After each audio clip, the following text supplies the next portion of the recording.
Salut amis sportifs, nous sommes contents de vous retrouver encore une fois sur Kivu Morning Post pour parler sport 100 pour sa canne. Joyeux Noël à tous, partout vous êtes en train de nous suivre. Nous allons revenir aujourd'hui pour parler spécialement de ces deux matchs de la République démocratique du Congo face aux Lions de la Teranga du Sénégal, match comptant pour la deuxième journée de cette compétition. Comme vous le savez très bien, lors de la première journée, les deux équipes s'étaient imposées. D'abord la RDC avait battu in extremis le Bénin sur le score de 1-0, alors que le Sénégal avait étrié le Botswana sur les scores de 3-0. Alors, pour parler de cet avant-match RDC contre Botswana, nous serons encore une fois avec Eloi Mugabe. Eloi, bonjour, bienvenue, surtout, joyeux Noël. Merci beaucoup, Michael. Joyeux Noël à toi aussi. Merci beaucoup, Eloi Mugabe, directement entrant dans les vifs de notre production du jour, RDC Sénégal. Qu'est-ce que vous attendez de ces matchs?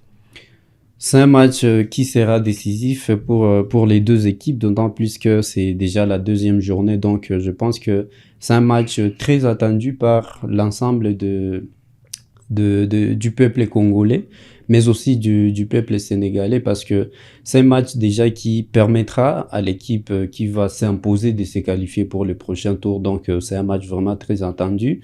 Et nous espérons en tout cas que nous aurons du spectacle demain. Après avoir suivi la prestation des deux équipes lors de la première journée, RDC qui s'était imposé 1-0 face au Bénin et le Sénégal qui avait étrié le Botswana, c'est le score de 3-0. Entre les deux formations, laquelle part favori pour ce match?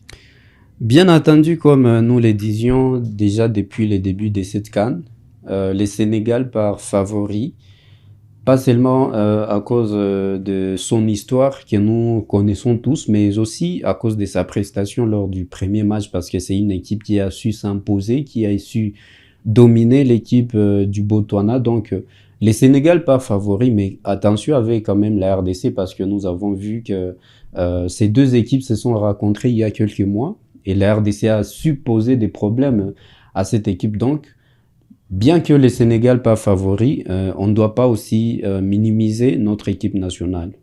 Et pour que la RDC puisse créer la sensation face au Sénégal, qu'est-ce qu'on pourrait modifier? Qu'est-ce que Sébastien Dessart pourrait changer, pourrait modifier dans son équipe par rapport à la composition qu'il nous avait proposée face au Bénin lors du premier match?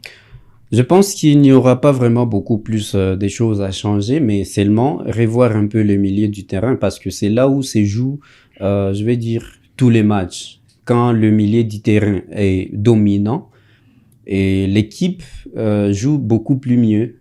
Donc, il sera question de revoir seulement un ou deux réglages, et je pense que cela pourra aider l'équipe nationale de la RDC à bien se comporter dans ces matchs. Lors de la dernière confrontation entre les deux nations, le Sénégal s'était imposé 3-2 à Kinshasa, alors que la RDC menait 2-0.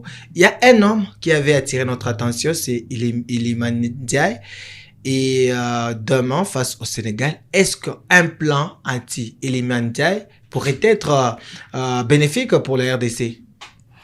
Oui, je pense que les coachs aussi doivent y penser, parce que Iliman Ndiaye, c'est un joueur qui est vraiment très en forme. Même s'il n'a pas marqué contre le Botswana, c'est un joueur qui a posé beaucoup de problèmes lors du premier match de ces Sénégalais. C'est un joueur aussi qui est très bien en forme dans son club. Donc, je pense que Sébastien Dessart va devoir trouver quelque chose, un joueur qui va s'occuper spécialement de ces joueurs, parce que c'est les maîtres noms à jouer du Sénégal. C'est les noyaux, c'est les cœurs du jeu sénégalais. Oui, exactement. Donc, il va falloir trouver un joueur qui sera spécialement préparé pour contrer, je vais dire, ces joueurs, pour qu'ils ne puissent pas vraiment être dans son bon jour, si je dois les dire comme ça. Et quel joueur congolais pourrait bien réaliser cette tâche? Je pense que Moutou Samy, avec sa force, c'est un joueur qui peut bien encadrer, bien gérer ses joueurs. Iliman Ndiaye, je pense vraiment que Moutou Samy peut assumer ses rôles. Qu'il puisse bien jouer alors par rapport à ce qu'il nous avait proposé face au Bénin. Bon, face au Bénin, je ne suis pas d'accord avec toi, Michael. Je pense que Moutou Samy avait bien presté, bien que cela ne se voit pas. par l'ensemble de tous les Congolais. Mais moi, je pense en tout cas que Mutusami avait bien joué ses matchs. Et je pense que demain, c'est un joueur qui peut nous aider à maîtriser Iliman Ndiaye comme nous sommes en train de le dire. Et offensivement, qu'est-ce que l'RDC pourrait changer? Il y a des gens qui sont en train de réclamer Cédric Bakambu qu'il puisse être relégué sur le banc, qu'on puisse commencer avec Samuel Essende ou Fiston Maïlé. En regardant la prestation du Sénégal, sa défense, sa façon de jouer, quel avant-centre congolais est mieux parti pour titiller, pour inquiéter, pour causer de problèmes à cette défense sénégalaise? Moi, je partirais beaucoup plus avec Fiston Maïlé Kalala parce que si nous nous rappelons très bien lors du match aller, lors des éliminatoires de la Coupe du Monde, Fiston Maïlé Kalala était rentré en deuxième période. C'est un joueur qui avait permis à la RDC de ramener un petit point du Sénégal. Donc, c'est un joueur tonique qui est tout le temps en mouvement, contrairement à Bakambu qui reste toujours en train d'attendre que les ballons puissent arriver. Donc je pense que Fiston Maïlé Kalala serait un choix idéal. Mais si vous regardez bien, Fiston Maïlé, c'est insuppercible. Lorsqu'il est titulaire, il ne produit presque pas le même rendement que lorsqu'il signe une rentrée en cours de match. Est-ce que les laisser sur les bancs pour apporter un nouveau souffle en seconde période ne serait pas idéal, et commencer avec l'expérience de Bakambu qui a déjà cet ascendant psychologique. Lors du dernier match, il avait marqué contre le Sénégal. Oui, c'est aussi un plan qui peut fonctionner, mais moi je préfère beaucoup plus commencer avec un joueur qui va poser beaucoup plus de problèmes avec ses mouvements. Contrairement à un Bakambu qui peut revenir maintenant en deuxième période quand la défense sénégalaise sera déjà émoussée. Et lui, il pourra trouver maintenant quelques ballots à jouer et pourquoi pas poser aussi des problèmes à cette défense. Mais moi, en tout cas, je pense au départ, commencer avec Meshak Elia sur un côté, avec Fiston Maïlé Kalala en pointe et Nathanaël Mboku. C'est une attaque pour moi qui peut poser beaucoup de problèmes à la défense. Justement, je voulais revenir sur le cas Meshak Elia parce que lors du dernier match à Kinshasa, Meshak Elia avait posé beaucoup de problèmes à la défense sénégalaise. Il était d'ailleurs à l'origine des 2 buts qu'on avait marqués. Sur le premier, c'est lui qui initie l'action. Sur le deuxième, c'est lui qui fait ses débordements et fait la passe à Yohan Wissa. Mais contre le Bénin, il était remplaçant. Est-ce que Sébastien Dessart pourrait l'intégrer dans son 11 de départ contre le Sénégal demain? Moi, je pense oui. C'est un homme qui peut aider cette équipe. Et je pense vraiment que Sébastien Desabre va l'aligner d'entrée. En tout cas, c'est tout ce que tout Congolais peut espérer pour demain. Il y a un autre cas qui divise la communauté sportive congolaise, c'est le cas Lionel Mpassi.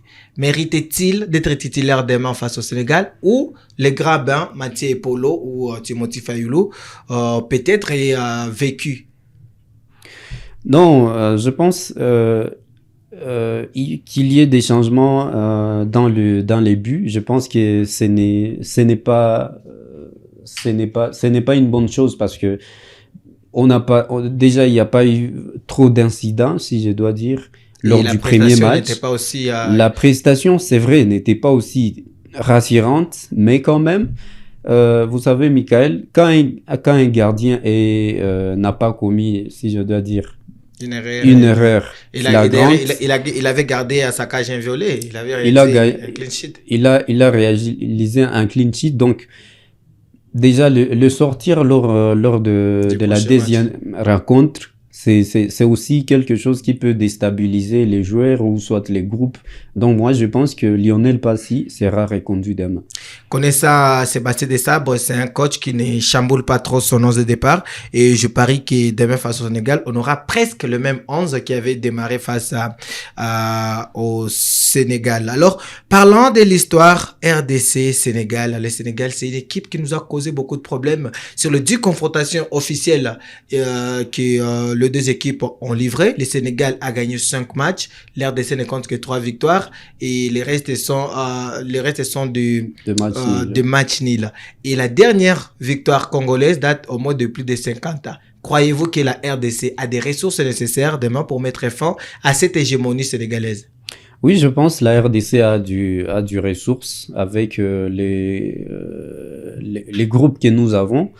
Nous étions à deux doigts de le faire il y a quelques mois et je pense que cela peut donner de l'idée à ces joueurs, comment aborder ces matchs, comment affronter les Sénégalais. Et moi, je pense que la RDC peut bien sûr poser les problèmes et revenir avec la victoire demain.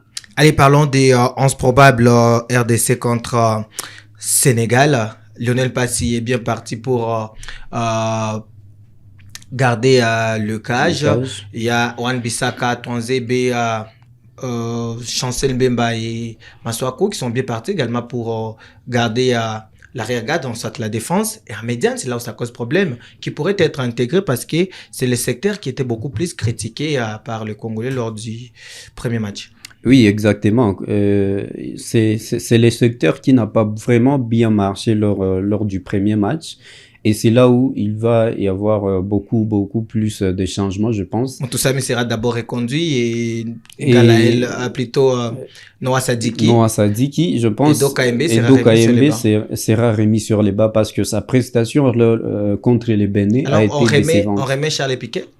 Charles Piquet, oui, je pense que ça serait vraiment une bonne décision. Alors, en attaque, Meshak Elie est bien parti, comme vous l'avez dit. Fiston Maele ou Cédric Bakambu, vous préférez Fiston Maele? Fiston Maele, oui. Je préfère. Nathanaël Mboku, titulaire? Nathanaël Mboku et Meshak Elie. Alors, Théo Bongonda?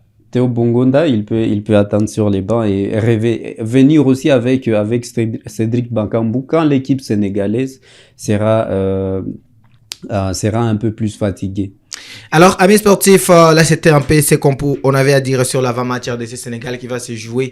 C'est samedi 27 décembre 2025.